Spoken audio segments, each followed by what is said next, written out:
If a module like an ECM or PCM can't communicate with the vehicle, sensor, or scan tool, it can be a challenging diagnostic problem. The source of the problem could be software, electrical, or mechanical. In some cases, a shorted sensor can bring the communication to a halt. With these types of errors, you can communicate with the module, but the information from the sensor is missing or implausible. An injector may not pulse or an ignition coil might not fire. Sometimes there will be a DTC for the circuit, sometimes there won't be a code. With any communication network, the resistance in the circuit, resulting voltage, and circuit condition can determine if information is being communicated with other modules. If there is high resistance in a module or part of the wiring harness, it can bring down the network. The same is true for an open or short to ground.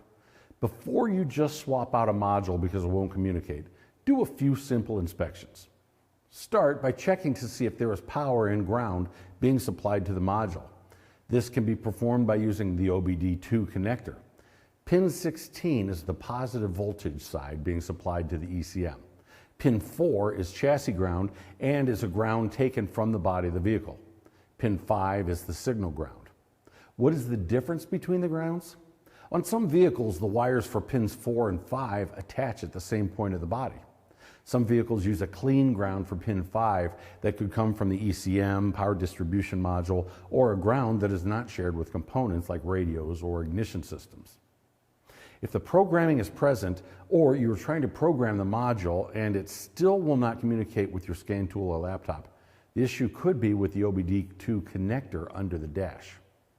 Often the connector can be damaged if the scan tool or code reader has been pushed in and out frequently. Usually the female side of the connector is forced out the back of the connector on the vehicle.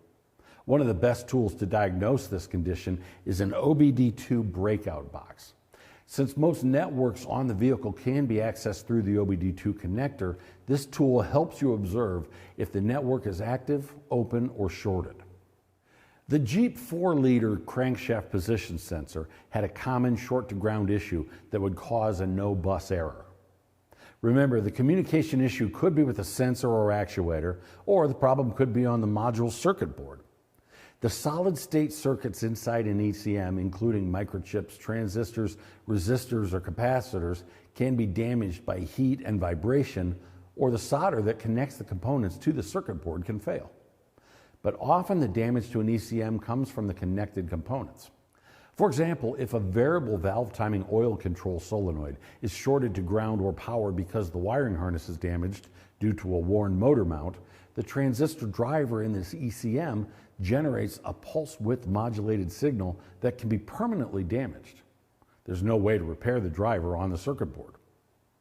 Most ECMs are not plug-and-play parts. If you were to swap an ECM from a known good vehicle or even a new ECM, chances are it will not function and the ECM might not communicate with sensors and other modules. This is because the software unique to the vehicle is not programmed or flashed into the module's memory when it comes from your parts supplier. Some sensors connected to the ECM will use the same source for a 5-volt reference. In some ECUs, the crankshaft position, camshaft position, and maybe the map sensor will use the same 5-volt source. If one of the sensors has a short to ground or power, it can cause all the sensors using that 5-volt reference to no longer communicate.